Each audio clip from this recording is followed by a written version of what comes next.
निर्धारित कार्यसूची अनुଯାयी मयूरभंज जिला सदर महकुमा बारिपदाଠାରେ जिलापाल श्री हेमकांत सह सोमवार दिन स्थानीय सम्मेलन कक्ष होता जनशुणाणी बैठक में योगदान करी बारिपदा उपखंडर 10टी ब्लॉक एवं सदर महकुमार विभिन्न अभियोग गुड़िकर शुणाणी करिसेंती। एही शिविर में अतिरिक्त जिला मुख्य चिकित्सा अधीक्षक डाक्टर विजय कुमार दास, अतिरिक्त आरक्षी अधीक्षक श्री दीपक कुमार गोच्छाय जोगदेवा सह उपखंडर समस्त जिला स्तरीय अधिकारी, गोष्ठी उन्नयन अधिकारी, तहसीलदार समेत उपखंड ब्लॉक स्तरीय विभिन्न विभागीय अधिकारी माने उपस्थित रही शुणाणी कार्य में सहयोग करथिले। आजिर शुणाणी रे बारिपदा उपखंड अंतर्गत 4टी ब्लॉक रो सर्वमोट 174टी अभियोग शुणाणी होइथिला।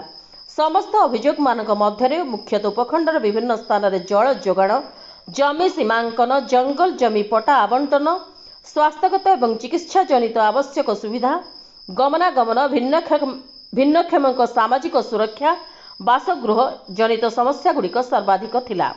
आजिर शुणाणी रे विभिन्न विभाग पई आसीथिबा अभियोग गुड़िक मध्यरे सरकारଙ୍କର विभिन्न योजना अनुଯାयी आवास सहायता, जल निष्कासन व्यवस्था आदि अभियोग गुड़िक उपरे विचार करी तार समाधान निमंते विभिन्न विभागीय अधिकारी मानक जिलापाल निर्देश देइथिले। उपरोक्त समस्त कार्यक्रम परिचालन रे जिलापाल कार्यालय कर्मचारी और उपजिलापाल कार्यालय अन्य कर्मचारी प्रमुख सहयोग करिथिबार जिला सूचना और लोकसंपर्क अधिकारी श्री अविनाश पाणीଙ୍କ ଠାରୁ प्रकाश। मयूरभंज जिलूर Debasmit Choudhury report, prime TV Odia.